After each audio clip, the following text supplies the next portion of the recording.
And the Trump White House is scrambling after the report that Trump asked Comey to basically shut down the investigation into Russia. Hey, can you stop looking into Flynn? Can you shut this whole thing down? I mean, I don't like it. So can you please cut it out? Well, now, obviously, after that whole news blew up and the Comey memos came out, well, there was a little bit of issues. There's a lot of issues in the White House. Now, there's an article out today in Politico that shows the mood inside of the White House after what one senior White House official called, quote, the worst day of Donald Trump's presidency. That's pretty bad.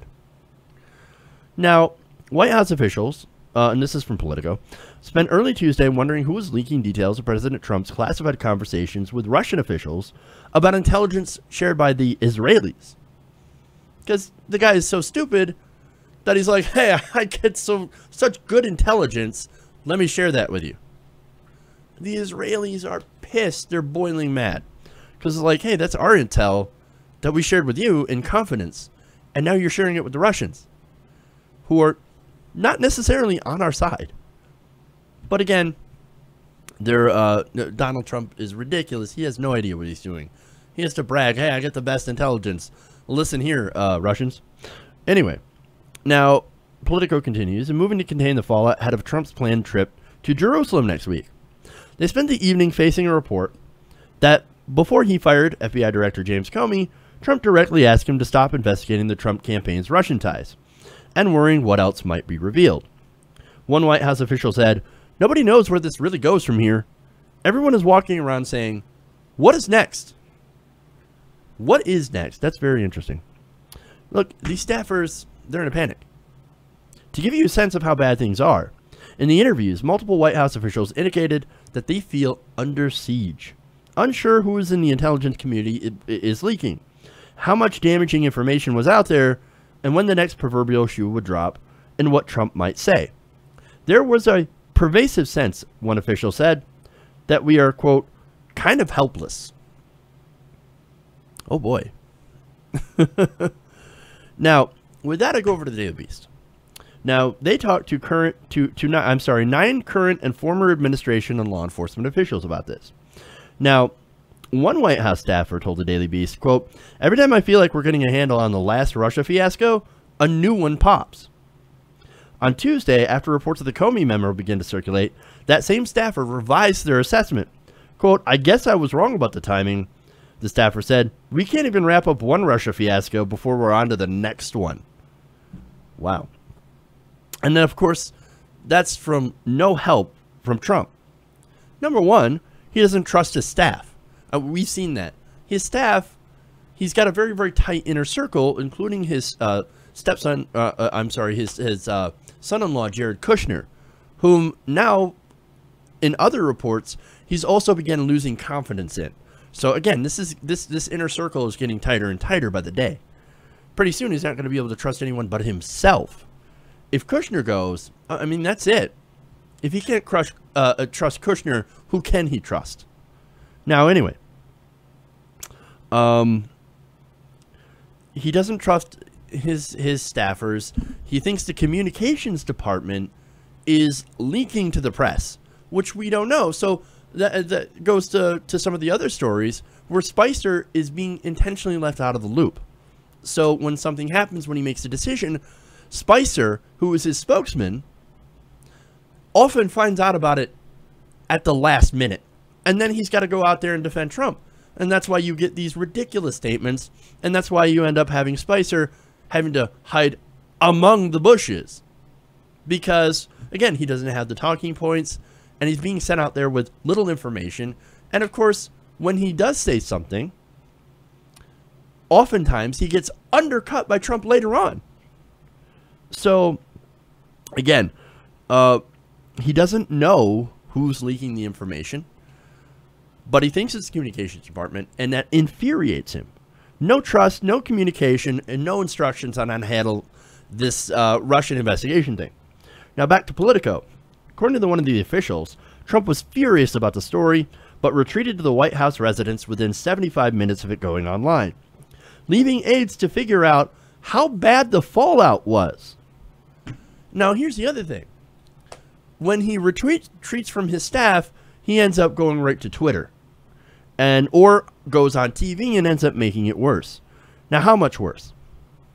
Now, according to a senior official in the Trump administration, who previously worked on the president's campaign, offered a candid brief assessment of the fallout from the string of bad press to the Daily Beast. Quote, saying, quote, "I don't see how Trump isn't completely fucked." Whew. That's a strong statement from a Trump official. This is an administration that has no idea what they're doing.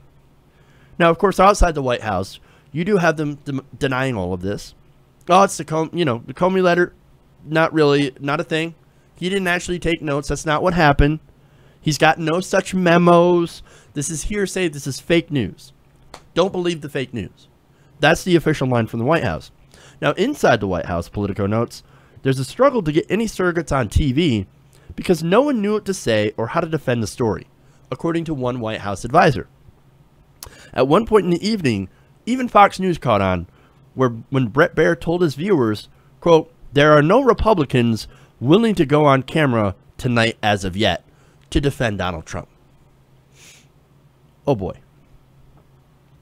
Quote, one senior administration official said, "There's this misunderstanding that all these people want to go out there and defend us. Who are they? Do you want to call them? Do you know how to get them on TV?" So that just illustrates the dysfunction going on. When people are like, "Oof, oh no, I'm not going to go out there to defend Trump. I don't know how to defend him, and I kind of don't want to defend him." Going back to the previous point where whenever somebody does defend Trump, they end up getting undercut by a later statement. So they don't know how to defend the story. Again, they undermine every single one of their surrogates whenever they come out with official narrative. Now, that official narrative, of course, as we've recalled in previous stories, was that Trump fired Comey because of the way he handled the Clinton investigation. Now, that was Rod Rosenstein, who was the Deputy Attorney General. Now, he wrote a recommendation. Trump said, "Hey, I want to fire Comey. Give me a recommendation." Okay, well, I'm giving you the recommendation. Okay, well, he mishandled the Hillary Clinton email thing. So, hey, good enough.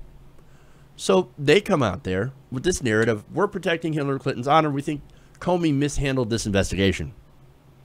Later on, with Lester Holt, he said, "Hey, no, I was going to fire him before that, even though I originally said, or the narrative originally was, I fired him after I received these letters of recommendation. No, I was going to fire Comey all along because he was a showboat. He was bad at his job. I don't like what he was doing. So, yeah, I was always going to fire him, even before that, even before the recommendations." This guy's an idiot. He's not sophisticated enough to actually stick with an argument, even if it's bullshit, which it is a bullshit argument. Nobody will believe that in the first place. And now I think because of that, you're starting to see some people pull the chute before it's too late. White House officials, one person said, are becoming increasingly leery of putting their names in the statements in the immediate aftermath of stories because Trump often contradicts them publicly or on Twitter. And staffers, according to Politico, have grown tired and upset about stories of a staff shakeup. Two officials said that they had no idea if their jobs are in jeopardy, but that Trump has given people private assurances that they are safe. That includes Sean Spicer. According to one ally of his, though this person also said the communications staff has given very little say in decisions, and then is left to clean them up. Now, they also note that Priebus is sitting in every meeting. Bannon has been given some authority to help clean this mess up too, according to one outside advisor. Other senior officials believe Trump trusts them. What he says on his friends, what he says on the phone to his friends, we don't know. We don't even know if the people in the press who say they talked to Trump actually talked to him. So that's how little information is getting through at this point. Nobody knows what the hell they're doing. No, they're not talking to each other. They're not communicating, and there's this giant level of distrust inside of the White House. It's a mess. It's a disaster. And this, again, this illustrates the problem with Trump running the White House like he's running one of his businesses. Now, look, that's already problematic to begin with. Again, he's had, what, 5, 6 bankruptcies? He runs businesses like shit. Okay? But not only that, but the whole premise is flawed. You don't run government like a business. Because it's not a business. It's not in the it's not in the business of making money, so to speak. Okay? Now, again, there's no trust, there's infighting, disaster, house of cards. It's ready to fall apart. There's already a strong wind. Okay? Now, one advisor who has known Trump for years says, quote, they're in a bad situation. If people wanted the Comey situation to go away, he did nothing to help that happen. It's not going away. And this is, again, my personal read of the situation. This is, I think, is the tipping point. Now, you have some Republicans, not the voters. The voters are still with Trump for the most part. The most diehard Trump supporters, with the exception of Ann Coulter, by the way, are sticking with him. Okay? But you have Republicans in Congress that are starting to pull the chute. You have Jason Chaffetz, for example. He's going to leave office so he doesn't have to investigate Trump. Gone. And you even have people who are political enemies in the same party, like John McCain, feeling emboldened enough to call this a Watergate-sized scandal. You even have Republicans, top Republicans in leadership positions, in private saying, quote, I don't think we can just shrug our shoulders and walk away from this one. I don't know where this goes. And these are speaking on the condition, these are people speaking on the condition of anonymity. I think they're getting ready to turn on him. There's only so much the Republicans will defend, even if it means, and the only reason that they're sticking by with Trump right now is because of their legislative agenda. They want to get those tax cuts. They want to get the deregulation. They want to continue to dismantle government.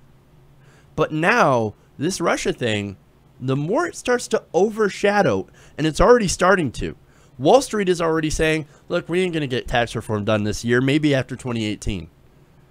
Uh-oh. You're going to start to get into a lot of problems here. Once this investigation overshadows their policy priorities and makes it impossible to do these policy priorities. And look, because of this, Democrats already are starting to call for impeachment. And this is getting serious. And there's a lot of politics involved, and there's a lot of, well, I mean, this whole thing is politics, essentially. But once you get that involved, you can't do policy. And that's what the Republicans want to do. So once you take away that ability for the people in the majority to enact policy because they have this giant cloud hanging over their head, well, that's when they start to turn their back. That's when they're going to start to push Trump out. That's if they don't get a lid on this whole thing. And they're out there trying, man. So, you know, you're going to see more of them continue to downplay this. And if they can't, they'll distance themselves, as we've already begun to see. And then he'll be out on his ass somehow. I'm not saying he'll be successfully impeached. He could end up resigning. I don't know which way it's going to go. I guess it all depends on what Trump does. But now, it's not all bad news for Republicans. Unfortunately for us, they still have Mike Pence. And he's more than willing to play ball if he's not swept up in this whole thing. But I think it's going to get, personally, to a point where Trump is done. And we are already seeing it happen. The groundwork is already being laid. I don't think he's going to last for the next 4 years. I think this is moving much, much faster than I think even anybody could anticipate. Hey everybody, thanks for watching this video. If you want to see more like this, please hit the subscribe button below. And if you want to support truly independent progressive media, please consider becoming a patron at patreon.com/TYTNation.